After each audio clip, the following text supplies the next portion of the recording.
Hello, everyone. Thanks for joining us for our monthly new bioenergy webinar. This month we have an excellent presentation, and I thank you for taking the time out to join us. I'm Mike Jacobson, professor at the Department of Ecosystem Science and Management here at Penn State, working on the extension activities with the new bio project. If you're not on our mailing list, please get on it and you'll get a lot of good updates. I'm helped here by Sarah Wurzbacher, who's an extension educator working on the project as well. So today we have Dave DeValence as our speaker, and Dave is assistant professor and program coordinator for wood science and technology at the Division of Forestry and Natural Resources at West Virginia University. He got his BS in wood products from Penn State. That's good to see. He was out in the real world working on engineered wood for a corporation, and then he went to get his his master's and PhD in wood science from Oregon State, finishing up in 2009, and then he's been at West Virginia ever since. So as you can tell, he works on wood products related issues, and his areas of research include obviously pellets and biomass, which he's going to talk to us about today, but he also works on cogeneration of biomass and developing bio-based composite materials. You know, this idea of mixing wood product material with other types of stuff like plastics. So Dave's topic is to talk about wood pellets, and the global environment. So without further ado, I'll turn it over to Dave. And please post your comments and questions in the chat box, and we'll get to them after his talk. Dave, it's all yours. Okay, thanks, Mike. I'm assuming everybody can hear me, and if you can't, you'll be typing things in the chat box soon to tell me to speak louder or that you can't hear me. Okay, so again, I'm David DeValence. I'm a assistant professor for about the last 4.5 years at West Virginia University, and as Mike said, I'm focusing on a few different topic areas, but really my main background and main research background has been wood-based composites, densification of wood materials, which has led me into looking at bioenergy type materials in terms of, at least what we're going to talk about today, densification of a wood type product or a biomass type product into an energy fuel. Let's see, make sure I can get the slides going here. Okay, so what I'm going to talk about today is I really wasn't sure exactly who all would be coming on here to listen to me for the next 30 or 40 minutes. So I kind of mixed in a little bit of just general background on pellet manufacturing, and then on pellet quality and properties and pellet markets. So I tried to mix in a little bit of things in terms of general overview and how these different terms from the manufacturing side influence pellet production and pellet quality, but then mixed in a little bit of my research background and research that myself and some colleagues here at West Virginia University have been doing to come up with some of these numbers. So my strong point or strong suit is really in these first two things, the pellet manufacturing and the pellet quality and properties. But I was also asked to talk a little bit about markets, and I do have a few students working on marketing aspects, really more towards coal, biomass to liquid fuel markets. But I do follow the pellet market trends a little bit. So I put in some data, mostly data that other people have put out for people to look at, just to look at some of the regional and global trends and where we're making these pellet materials and where they're going. So the first one I'm going to start with is pellet manufacturing, looking at feedstocks, additives, and processing parameters. Okay, so I just have up here a general flow. See if I can get the pointer to work here. Okay, so the general flow going from wood chip delivery to wood chip storage all the way through the different processing steps. The ones I'm going to talk about today are going to be looking at chipping a little bit, and then moving into grinding or using a hammer mill, and then after that drying, and then conditioning if you need to, and then going in down through the pellet mill. So I'm going to look at a few of these things, but focus mainly on the major steps in terms of pellet manufacturing. I'm not going to get too much into storage and cooling and packaging and transportation, but those are all areas which are very important too. I just don't have the time to go in those today. Okay, so here's a general flow. You can see materials flowing in through this process, and the first thing I'm going to talk about is going to be feedstock characteristics, additives, and processing parameters. So if I look at just feedstock and pre-processing, I broke the talk down into materials and species, and I'll hit just a little bit on species, but then move into grinding, what we need to do in terms of particle size and shapes, and then looking at moisture content and how that influences pellet quality. The next section I'll go through is just some things on additives and pre-treatment. So I'll talk a little bit about binders and lubricants, but then get a little bit more into some hot water extraction, pre-treatment methods, and torfaction. So really the focus of the some of the area that I've been working on here at West Virginia University has been particle size and shape, and looking more so at this hot water extraction and torfaction section. Then finally, on the processing side, look at once you start making pellets, looking at temperature or steam addition, or what temperature you need to be at. And then general thing on just die dimensions, die speed, gap between the roll and die, and feed rate. So mainly looking at these from a processing standpoint and how these process parameters influence the final quality of the pellets that we're going to be making. And I recently purchased a lab scale pelletizer, which scales up pretty well to an industrial size, and the things I've been researching with that piece of equipment have been these areas here. Okay, so I want to start off with just looking at feedstock availability, and right now in terms of residues, there's been a lot of potential, a lot of work looking at just using forest residues and mill residues in terms of making or getting the feedstock for making pellets. So this first graph, the first graph of the United States, just shows different areas in the U.S. where we have a lot of resources available in terms of biomass forest residues. Okay, so we see a lot out west, the southeast, northeast, a little bit up in the Midwest, places you would think there should be some forest residues. The next one is looking at primary mill residues. So this is looking at things coming from like lumber mills, veneer mills, any place where they're producing a primary wood product, and then they have waste left over and can use that for other areas. So a lot of this is going to be centralized or located around the wood products producing regions of the United States. And you can get an idea of how many dry tons per year in each of these regions we can get in terms of primary mill residues.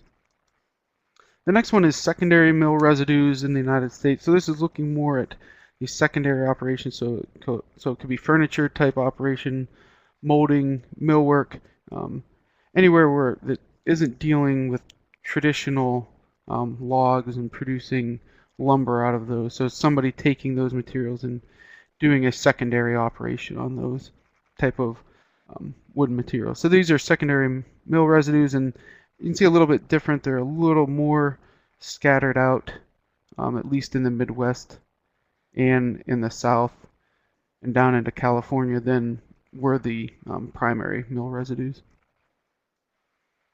Last one is has a little bit of attention placed on it as urban wood residues.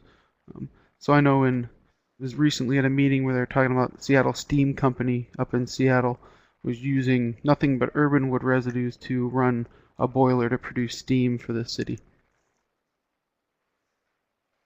And so there are, places in the United States where we do have a large concentration of urban wood residues that could be potential feedstocks for producing pellets. It gets a little trickier with some of these materials in terms of just dirt and particulates and things you don't want in there necessarily if you're trying to make pellets with low ash concentrations or low sulfur.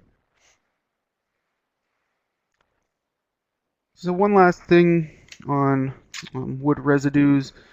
So we break these down into primary and secondary, which I talked about. So in the primary section we can have logging residues, we can have fuel treatments, we can have tree trimmings that come off of a site.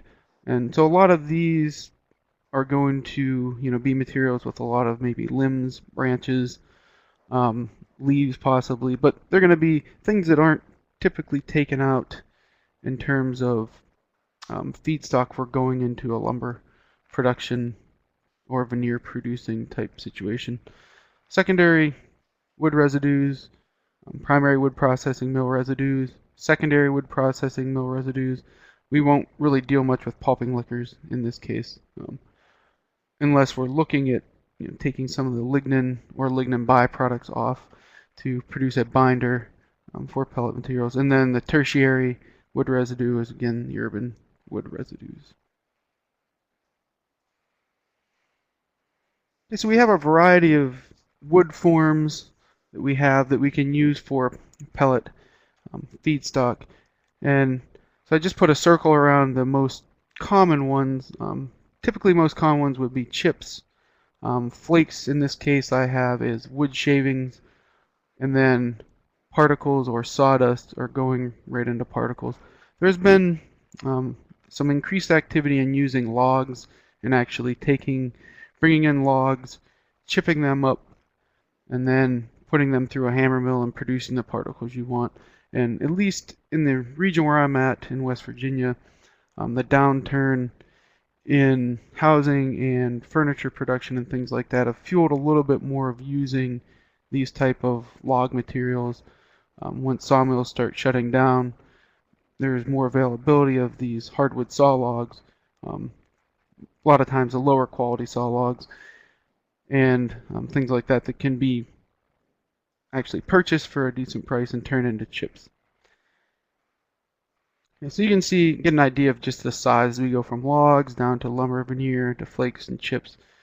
When we get down to wood flour, these would be more things that would be used in case of wood plastic composites, and then cellulose in terms of cellulosic nanocrystals or even cellulose for bioethanol plants and things like that. So we're up here in this particle region where we really want to be for producing wood pellets.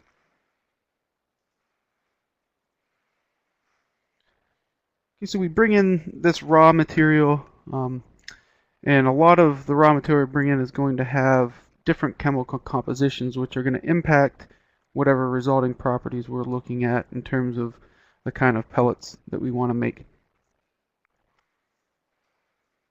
So a lot of times we'll go through, even on the particles that we here in the lab or a mill, where we bring in, go through and classify the amount of nitrogen, sulfur, and chlorine in these materials, because they can be potential problems during combustion in terms of pollution potential that they have. So you kind of want to try to pick a feedstock where you minimize some of these things.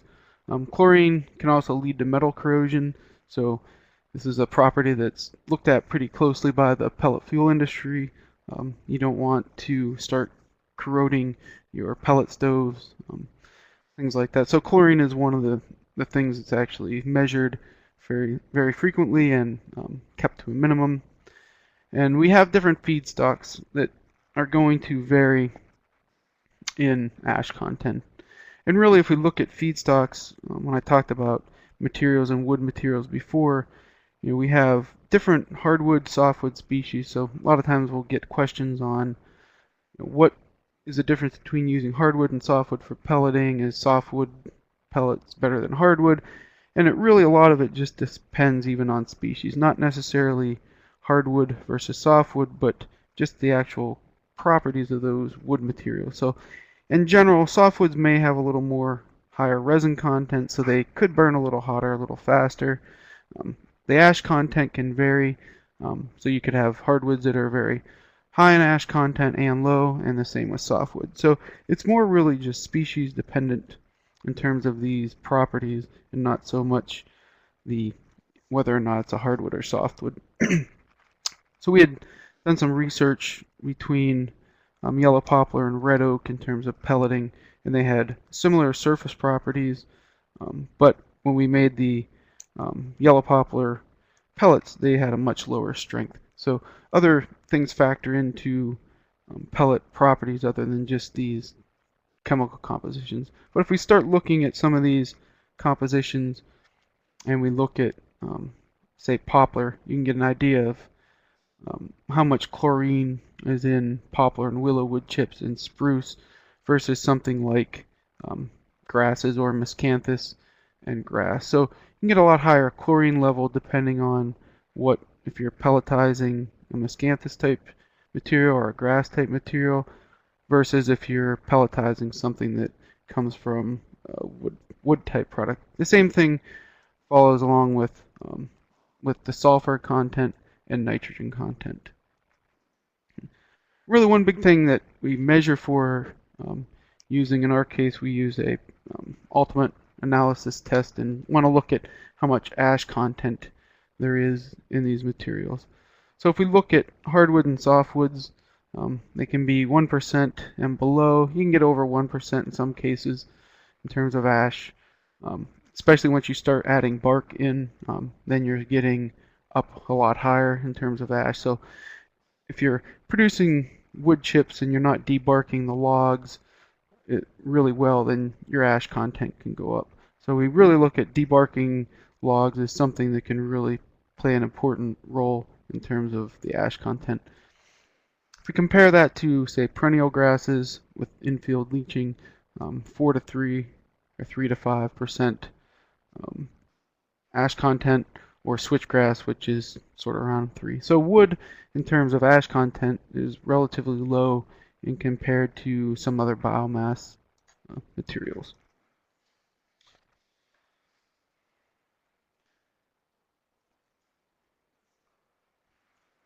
Okay, so once we take these raw materials, we have to process them down into some particle size. So particle size is going to be really important for particle densification, or chamber packing, and energy required to make these pellet type products. So the first thing, if we're taking logs, we can do some infield chipping. This is some chipping that was being done in Nebraska. I was out there working on a biomass feasibility study, 3 of those for biomass boilers, and this is really agricultural land, and they were clearing just some trees they had on this agricultural land, and these chips were actually going to a community college to heat a chip-fired boiler. So we have to reduce, in terms of pelleting, reduce these log or larger materials down. So it could be done using chip vans and portable chippers, or it could be done at the actual pellet mill itself. In terms of chippers, typically see a drum, disc, screw or wheel type chippers. And then after we go through the chipping process, we need to do something to get those chips down to the kind of finer sizes we want. So the typical type of grinding or particle size reduction is done by either a hammer mill or a grinder, with probably a hammer mill being the most prevalent. In terms of chips, there are different size chips. Some people are developing microchips, or machines that can make microchips that make hammer milling and grinding more efficient. But we don't always have to get everything down through a hammer mill and reduce its size that way. If we have sawdust, and depending on the size of our sawdust, you may not need to actually reduce this much more. But if we're looking at shavings like planer shavings or mill shavings of some sort, then we might have to put them through a hammer mill or grinder. But they're much less energy intensive than, say, chipping using a log or running chips then through a hammer mill. Okay, so why do we care so much about particle size? So this is an area that I focus and have a lot of students focusing on, is densification and flow and mechanical properties of pellets based on particle size and energy and how they flow into a die. So particle size is really important in terms of flow and mechanical interlocking aspects during the pelletization process.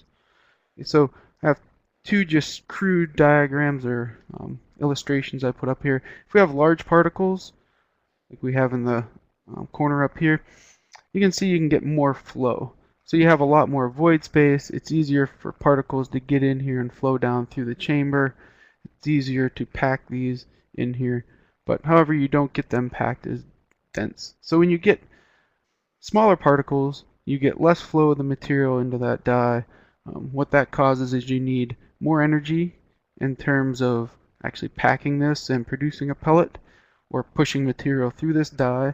But what it does make for are more durable pellets. So you have a lot more surface area, and you can get a lot more interlocking, get a lot more contact, a lot higher surface energy. So you can start producing materials that are have a lot higher density, a lot less airspace, but again, there's higher energy requirements. So if we look at, for looking at something other than particles, say we're looking at fibers, so you could take these wood chips, you could put them in a grinder or a disc refiner, a wet disc refiner or a dry one, and you could actually produce fibers. They would make really good pellets. This is what we do if we're making fiberboard for making wood products or wood panels out of wood. We make a lot of fiberboard panels, and you can make pretty tough pellets doing this. You get a lot of mechanical interlocking with these type of fibers. However, it's really hard for the kind of pelleting systems that we're used to or we use. So we're more interested in this kind of particles in order to put them through this die. So we have a target size if we're looking at a 6 millimeter diameter pellet, which is a common pellet size, so maybe about a 1/4 inch pellet that would be used in typical home residential heating. We're looking at a particle size about 4 millimeters is our target. So we'll have things a lot lower and higher, but on average we try to want to stay around 4 millimeters. Okay, so that's all I'm going to talk about really on particle size and shape. I could probably spend the entire webinar just talking about that. But really what the next step I want to talk about is moisture content and how this affects the pelleting process. So when we're doing or making pellets, we need to continually look at the moisture content and adjust it.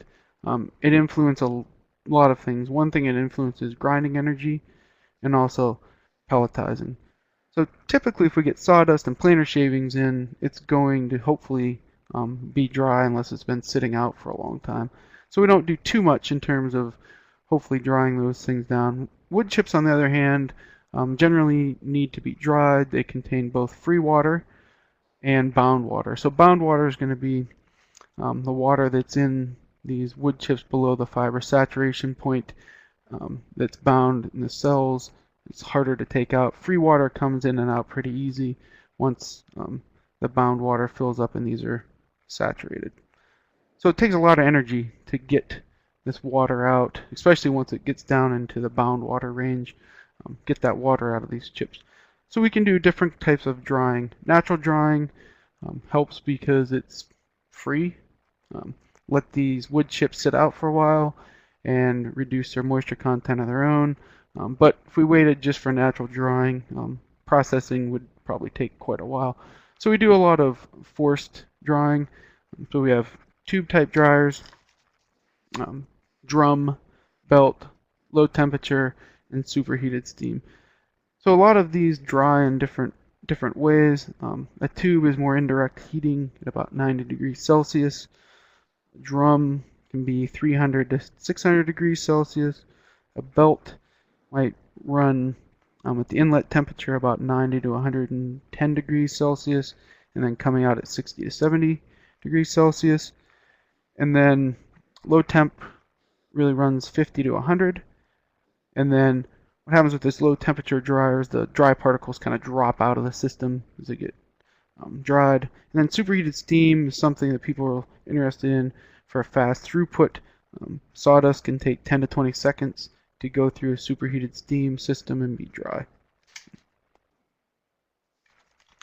So why do we really care about moisture content? Really because we're using, at least in our case, wood. The moisture content acts to promote binding and provides lubrication. So really what we're looking at with wood products in terms of making pellets is looking at using lignin. And using lignin to, one, soften and sort of melt and then bind these particles together. So in terms of wood, the glass transition temperature for wood lignin is about 170 degrees C. We can adjust that depending on what moisture content we're at. So this diagram over here has the glass transition temperature versus water content or moisture content. And we see as we get higher in moisture content up in this region, our temperature at which we need to be at to soften the lignin reduces. So if we're up at 1% moisture content, we really have to get that temperature high in our pellet die in order to start plasticizing that lignin and helping with our bonding. So if we're looking at what moisture content we should be at, I've seen various things in terms of this. In terms of the optimal one, anywhere from 6 to 15 has been shown in the literature. Other people say 12 is the max moisture content you should have. I've seen 8 to 12, but really a lot of times I try to stay, when I'm doing my stuff, stay up towards 12 and try to lower that die temperature that I need to be at.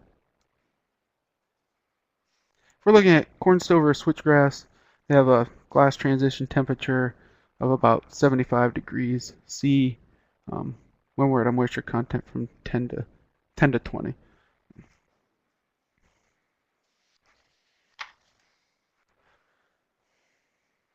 The next section in terms of processing is we go from taking these particles that have been dried and treated and start adding additives to them. So the first one, if we need to, we add some kind of binder. So lignosulfonates, starches and flours, shells. We can add some molasses in some cases. Vegetable oil mainly acts as a lubricant. Helps us reduce the energy it takes to force that thing through a die. And then the next part of this is steam and water pretreatment. Okay, so here we're adding things over here to improve the properties. Here we're actually pre-treating either the chips or the particles in order to improve their bonding capability and, in a lot of cases, their durability once they become a pellet. So we use superheated steam treatment and hot water extraction. And here's just some examples of some studies we've done. We did some hot water extraction at various levels, but these two pellets were same raw materials. This was hot water extracted at 170 degrees for 45 minutes prior to making pellets, and this one was just raw wood particles pelletized. And you can see after soaking these pellets for 20 seconds, they've pretty much come apart. When we use a hot water extraction process, we soak these for 20 minutes, and you can see the pellet here is still pretty well intact. So you can do things in terms of removing, in this case, hemicellulose to improve its durability. The next thing is torfaction. This is gaining popularity and it's heating of feedstock. These temperatures vary, but 200 degrees Celsius to 300 degrees Celsius in an atmosphere free of oxygen. So you can see some torrefied pellets up on top. They turn black, have a high carbon content, properties closer to what you would find in coal, and they're said to be hydrophobic. Okay, they tend to not take up water as much. So we've done some studies on that. I don't know how easy it is to see, but over here, these bottom three are some torrefied pellets that were submerged in water. Here's raw wood in water. And you can see down here as the torrefaction level increases, they take up a lot less moisture as you soak them in water. So they're not completely hydrophobic, they do take up some water, but not as much as, say, raw wood or non-treated wood would.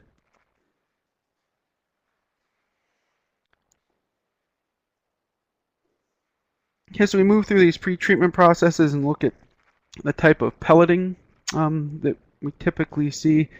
In general, there's two types of common type of pellet mills, a ring and a flat die type. The ring die type is probably the more common industrial one, and that's over here. So we have this ring, it's inside this machine, then you have a set of rollers that are going around while the die is also turning, and the feedstock's getting pushed through these dies and comes out and gets cut off. So that's the ring die type. Different kind, the kind that I do have in my lab, and they also have on industrial scales, is a flat die, whereas now you don't have this moving ring, it's just a flat die, and these rollers are what are moving around in the circle. So feedstock comes in, gets underneath here, and starts getting pushed through these dies. So some key processing parameters in making pellets is temperature. As we discussed before, we really want to get that lignin to soften. If we're looking at a typical pellet mill, the temperature inside there gets about 80 degrees C to 90 degrees C if you're at 12% moisture content. So for lignin softening, it's still, in a lot of cases, a little too low depending on what material we're looking at. So if that happens, we use steam a lot of times to help soften the lignin and raise this die temperature. And one thing that it can cause, though, if you have too much steam, you can get in slipping of the die. You actually get a situation where none of the material is really flowing through the die well, and it builds up, and it can actually, at least I see this all the time in my case, it actually stops the die from going around, and you build this big layer of non-pelletized layer through there, and it's really hard to get anything to go through those dies. In terms of the dies themselves, we have this chamfered area where the material is going to flow into, and we really don't start doing anything in terms of compression until we start getting material through here. So we look at the length to diameter, or L over D ratio, of your die. So you can put different thicknesses of dies in your process. And for woody biomass, we're looking at a range from 3 to 5. Grasses, about 7, and ground corn, they recommend about 12. So this is what happens in the die. So you have this roller, your feed comes in, and you start, as this roller rotates this way, your die is going this way in terms of the ring type. You start forcing that material down through these channels. So a lot of things play a role in that, like the gap between. So how much gap do you have in here between the die and your roller? How fast are you feeding that material in, and how fast your die is going around. Okay, so that's a general overview just of the manufacturing process. And I just want to spend a few slides just talking about, we talked about all these things you do in processing that affect quality. So just a couple slides on what are the expected qualities of a pellet, and who looks at these, and who puts together the standards for these type things. Okay, so if we're looking in the United States, most pellets are evaluated using the Pellet Fuel Institute's Residential Commercial Densified Fuel Standard. So you can see they have 3 different levels: premium, standard, and utility. And then they have a bunch of different properties that you test for, and a lot of them are based off of ASTM standard methods, or some kind of modified ASTM method to fit whatever needs for this specifically. In terms of the main things we're looking at here, ash content. So if you're looking for a premium pellet, 1% is the maximum ash content. The other one is pellet durability. We measure this by putting pellets, a certain amount of pellets, and turning them in a bin, a container, and see how much is still intact. But there's requirements on density, diameter. In terms of the PFI standards, there's nothing on heating value, but there are things on chlorine and moisture content. So we've been looking at this certification and standards a little bit recently, and noticed that there has been some movement in looking at standardizing this and getting third-party certification. Like we do this on a lot of other wood products. Structural panels, for instance, are accredited by an outside third party. This is the same kind of thing. So you have a standard. It's made by PFI. You have American Lumber and Standards Committee that enforce this. You have accredited testing agencies that will go and give you the properties, test for those properties, and then you get a stamp like this, or a logo that you can put on your bags or whatever. And it just gives you what the properties are and what grade those are. And on their website they had said that there's currently 4 accredited companies under this standard program.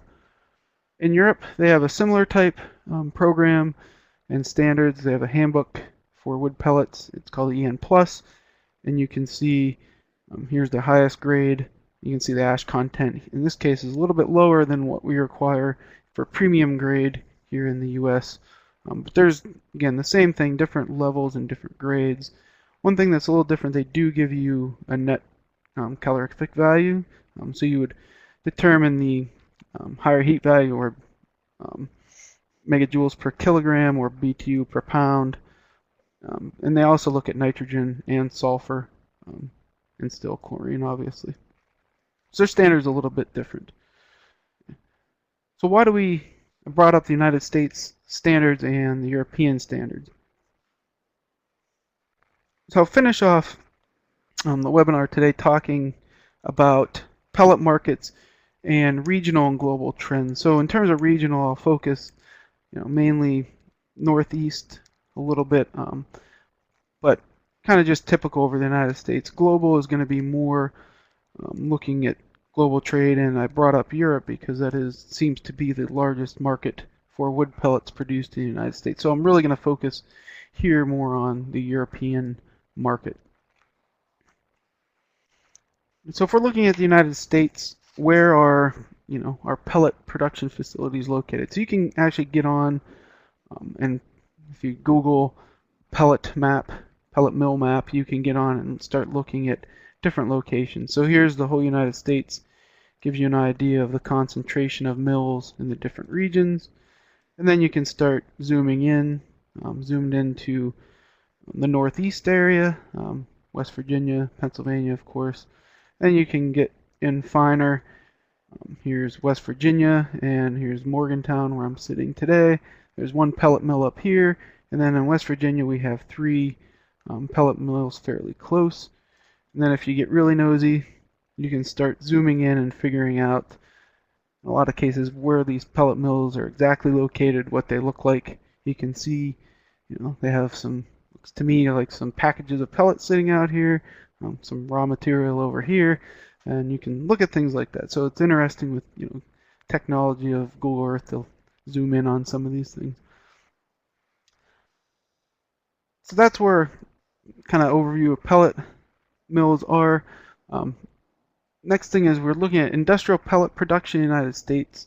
And if we look at this, it really looks like the U.S. South, in terms of industrial, is going to be a big player. So we're sitting over here in 2013. So there's a shift there in 2012 to 13 of an increase in the South industrial and trend of increasing rapid growth in that kind of production. So here in the Northeast, 2011-12 pretty flat. 2013 a little bit higher, or projected. I think this is a projected number, and then it increases a little bit. But the one that increases the most is this South industrial. If we look in terms of global pellet production, there was approximately 18.3 million tons produced in 2011, with a capacity estimated at 35 million tons. So we start looking at different countries. Obviously, we have the top here, United States and Canada are the 2 highest producing countries of pellets. So in the United States, we're at about 4.7 million tons, 26% of the global production. And then you can see some of the European countries.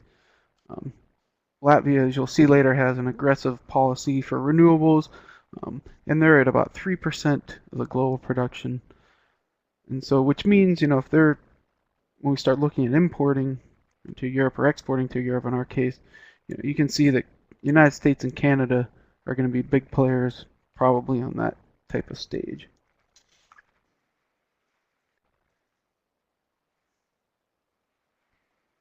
If we look at 2010 and 2011 in terms of pellets and direct trade of biomass energy, so this is showing the different kind of biomass direct trade.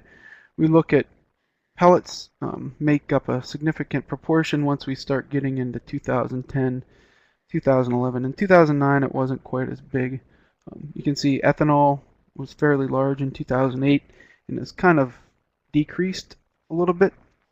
But pellets pellets increased a little bit, and it's expected to continue to keep increasing.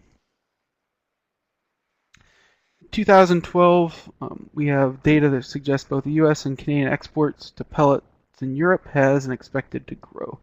So we look at this data, we're obviously in 2013 now, but this is data from 2011 where we were at in the U.S. and Canada, and then there was a marked increase in Q1 of 2012 of pellets going to the European market. So the European market becomes a key player in our pellet industry. One on raw material and where we're going to get this raw material for producing pellets to supply to the EU. The one takeaway, I guess, from this graph is really this southeast U.S. pine. So now we're looking at not residues, but you're looking at logs. So 2013, it's not that large, but as you can see, the production of pellets is expected to really increase in the southeast United States using pine log raw materials. If we look at the cost, so we looked at some of the markets, but the cost of manufacturing pellets in the United States were the higher costs. The Northeast typically or traditionally has had higher costs compared to the Lake States South and West. And we look over on the second one, that's really has to do, at least from what I can tell, from the wood resource. So this additional cost comes to play in terms of the wood and the cost of the wood material. So we're looking at more hardwoods that are being used for higher valued, value-added products as compared to the South. We're looking at more commodity type uses for lumber, for softwoods. So in terms of costs, in terms of prices that historically have been shown for the sale of pellets, this is historical trends of the southeast U.S.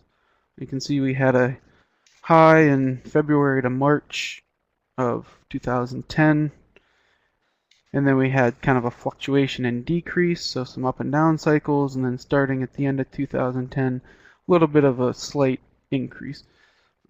Just as comparison, I went up and looked at New Hampshire publishes a monthly report on delivered pellet prices, and they were at about $247 per ton of 75 to 80% hardwood pellets. So a little bit more in terms of the price for these hardwood materials in the Northeast as compared to what's being shown on this graph.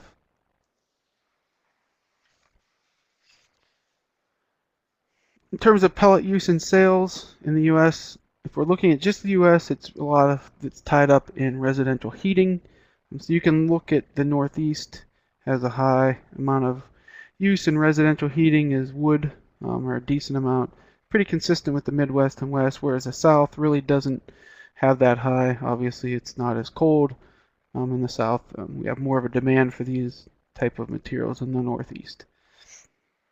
United States, here's some data I pulled off from a PFI conference. There's approximately 845,000 wood pellet stove. Demand's going to increase about 2.3 million tons annually, and this is 50,000 to 60,000 new stoves are projected to be installed. Excuse me.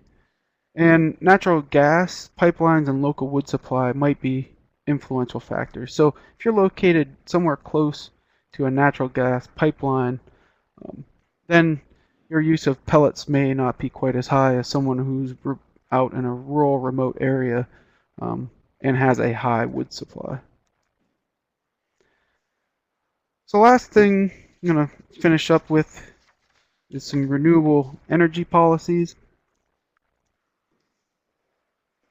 and what I view being things that are driving the market for trade. So we're going to look at just briefly European policies and US policies and the increase in renewable, in this case electricity generation by type. So if we look at the renewables, some of these policies are driving what type of renewables we're using and even just the use and increased use of renewables. So if we're looking at about 2013 here in terms of biomass, you can see there's quite a steep increase up to about 2020 and then a slight gradual increase up to 2040. So this is just forecasts for the United States. So you can see there's this increased use of biomass where water or hydropower is fairly consistent. Wind increases a little bit, solar increases a little bit. So what are some of these policy drivers? So in terms of the United States, a lot of states have goals. So they have renewable portfolio standard or a goal. Sitting in West Virginia, we have a portfolio standard. Right now, if we look where we're at, here's what's required by these portfolio standards in terms of raw material of biomass that we would need. And then as these increase, we use less of the surplus, or we have less surplus. But as we get out towards 2014, the requirement of use of renewables is we end up with a higher surplus. And the surplus is really because of technology improvements as compared to here. So we're estimating that by 2040 our technologies for producing biofuels will be better. So in West Virginia we have a policy, and it doesn't just have to be biomass, it can be all kind of other things. It can be alternative products like coal fines, use of those type of things. So it's not always these renewable things, can also have alternative fuels in there. So the EU and why we have are seeing this market to the EU increase. There's been a directive, a renewable energy source mandatory target by 2020, and it's really to reduce greenhouse gas emissions, and they target about 10% renewable in transportation. So if we look at, here's the projections or estimations of where people want to be at in 2020 for renewables in their portfolio. Latvia is at about 42% versus, say, the UK, it's at about 15% of their portfolio being from renewables. Okay, so the last one I'm going to finish off on here before I just give a brief overview of some research we have here is there's been interest in co-firing with wood to meet these standards and goals, particularly the torrified wood that I mentioned before. You can see there's 10 plants listed here that are the largest torfaction operations, and when they started up or when they plan on starting up, what their feedstock is. United States, we have 2 that are listed here. But there's a lot of issues in terms of using these materials for torrified wood. You can see there's economics, energy, can we run all the time, how available is our feedstock. My area of focus is really this densification, process control, and consistency part. So I thought I'd end just a little bit of research on what's going on here with some of my students at West Virginia, and really looking at influence of hot water extraction and torfaction of hardwoods and short rotation woody crops on pelleting properties. So we have a single pellet dye that we use to study compaction behavior in these materials. We do a lot of things on compaction energy. So we look at, this is red oak not treated, and what the compaction energy is required to make a pellet, and then we torrify that same red oak to that same treatment level of particle size and moisture content, and you can see the compaction energy goes up quite a bit. So those are some of the challenges with torrified material. You increase the price just because of the energy required to make pellets. Here's some recent data we got on miscanthus, torrified miscanthus versus non-torrified in terms of pellet hardness. So you can see Get a little bit increase in pellet hardness if we compare this one and that one once we torrefy it, which is good. A little bit more energy required. And then this was on yellow poplar, I believe, and looking at torfaction levels of high, low, and with and without lignin added. And you can see that the higher torfaction level in this case had a little bit lower hardness than the low torfaction level. Those are just a few examples of the things we have going on here to add a little research context to this discussion. So with that, I'm definitely over the 40 or so minutes I think I planned, but definitely take any questions. Yeah, thanks very much. That's great in terms of folks who are really interested in pellets, which happens to be the most common use of biomass feedstock right now. And as you mentioned, growing, I'm sure this presentation will be watched many times. As you know, we're recording it, so there's a lot of very useful information. So we do have a few questions here. If people can stay on a little bit past the hour, we'll get them in, and please type in your questions. And I'll start with Bruce, who asked if you could discuss a little more about the transportation costs to the EU from different parts of North America. Okay, sure. I can attempt to do that. Like I said, my focus area in research, anyways, has been the densification and manufacturing. But from some talks that I've been to and people I've discussions with, it's really the South, has kind of an advantage in your location to, one, the raw material, and two, to a port in terms of transporting to Europe. So I think that's why we see this increase in the production of pellets going to Europe from the southern region versus, say, the northeast. But there are opportunities in the northeast, if you're sitting near, some of the Great Lakes or some other places. If you have a decent amount of raw material supply there, you can make that transportation logistics work. So the sea shipping isn't too bad. It's the truck shipping and rail, more so truck shipping to get your material to a port. So I hope that at least gives you some answer. Yeah, shipping containing transportation is relatively cheap. That's why you wonder why it's being traveled so far, because it's so cheap. Another issue you didn't really mention is the sustainability issues from the forest management, which is a big issue for Europe. But anyway, that's for another discussion.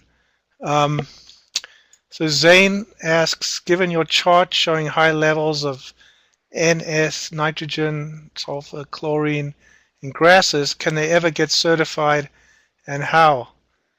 Also, why such a great range in those numbers? Obviously, Zane is interested in the grass aspects of pellets. Sure.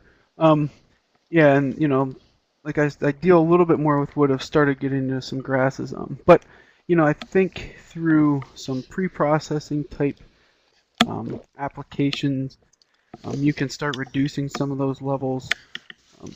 Recently did some torrefaction stuff, and I haven't went through and got the proximate and ultimate analysis data on there to see if those values actually went down. But I'm guessing at least some of those values should go down. So I think it's through kind of processing that there's some markets. The other market for grasses I see more maybe in terms of using these pellets for a different market, and maybe they're not heat. Maybe it's bioethanol, maybe it is a project with coal biomass to liquid fuel. It's compared to coal. We have a lot more favorable properties with grasses. So, maybe the market is different. And, where we don't, this is really, those markets were just those were values for heating with wood pellets. Right. Okay.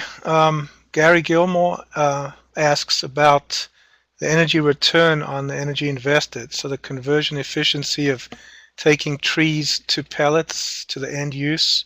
Do you have an estimate of that energy efficiency? Offhand, I personally don't. I can say that I've done a few feasibility studies and looking at taking chips, not necessarily pellets, but taking chips and taking those from a tree into a boiler to produce steam. And those, the economics behind that is fairly decent as long as you can keep that cost of the chips below about $50 per ton, so green ton. If you start getting below that with chips, then you have some problems. But a lot of people have been looking more at chips and running chips through boilers as opposed to pellets, and there's benefits of each. But the payoff period or energy return. Some of the feasibility studies we were doing, we could retrofit a boiler with pellets or chips and get about a 7-year return on investment there. How about the energy, the energy used to make the pellet compared to the energy it provides at the end use? That's I think what he's really asking. What he's asking, yeah. Yeah, I don't have a really good feel on that. It really, I guess it depends on a lot of variables in terms of what your moisture content of those chips are and your grinding and wood cost. But okay. Offhand, I can't give you a really good idea. Sorry. All right, if anyone online wants to type any answers in on that, great. Okay, Kathleen asks about when you discussed torfaction, you mentioned that the resulting particles are hydrophobic. Are they actually hydrophobic? Or is it more that the porosity of the particles is less than for untreated wood? Do you understand the question? I think so. Yeah. They're not. So what I mentioned was there's claims that these materials become hydrophobic, but they really don't. If you look at some of the graphs that I have, they take up less water than non-torrified wood particles or wood pellets. And a lot of it, when we do these tests, we end up kind of drying off the surface, so it's actually water that's being taken up, internal porosity in this case. So they're not completely hydrophobic, they just take up less water, and that has to do with the hemicellulose being driven off there, and hemicelluloses take up a lot of more moisture compared to, say, the cellulose, and obviously more than the lignin. Okay, Gary asks about certification of the wood, which is a big issue in the EU because obviously the environmental concerns of harvesting conditions in the US. And yeah, Gary, there's a lot of interest. I sort of mentioned that. That's probably one of the most contentious issues with the huge surge in pellet demand in the EU is it coming from sustainable sources. So there's a lot of talk about how to certify that stuff. Yeah, I've read up recently and looked at SFI certification versus FSC. I don't know, Mike, you might know a little more. I know Europeans typically stick more to an FSC type certification, or is that kind of changing, or they just want some kind of certification? Yeah, no, they obviously are stricter, but they are, obviously all the pellets to have it certified from the south especially would be very difficult. So they're just looking for some kind of verification scheme.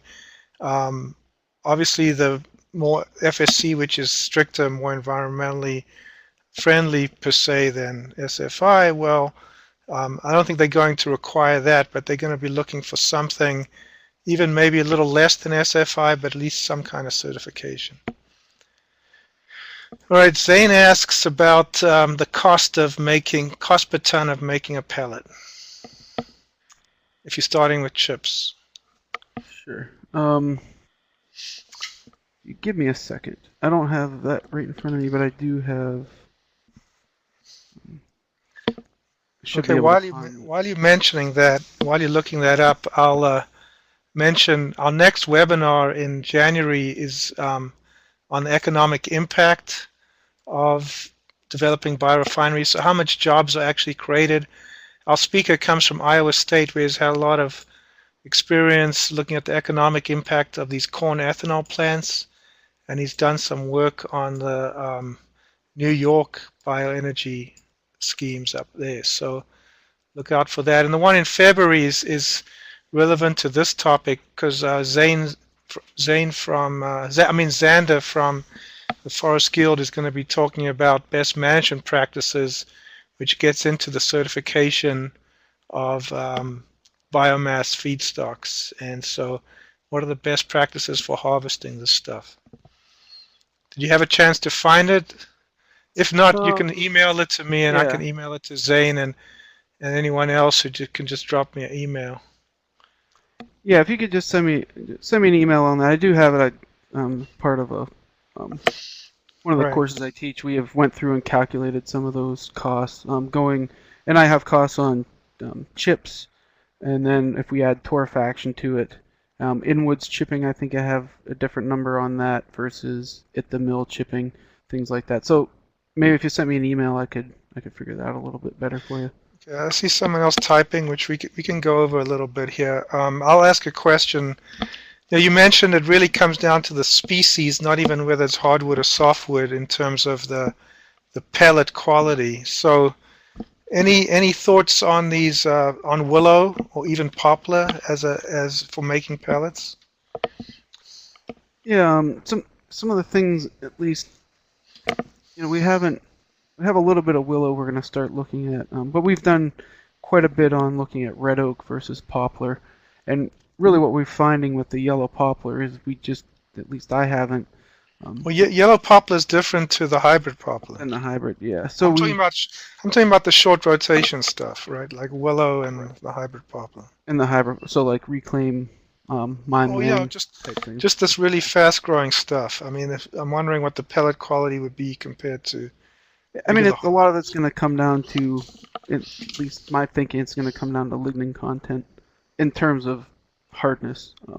The one thing that there's been a little interest in, depending on where it's grown, what kind of, is it taking up different materials from the soil than it typically would. So if we look at short rotation woody crops on reclaimed mine land, is it pulling up and storing different chemicals than it typically would grown in a forest? So those could impact that. But at least here in my research, we just have started looking at some of this. Right. Okay. Justin put some information on the chat box about the energy return for energy used. So, Gary, there's a website for you to look at. Thanks, Justin. And thanks, everyone, for participating. And thank you again, David, for your presentation. I think it's very informative and will be useful down the line. And hopefully we'll see everyone next month. Take care. Thanks.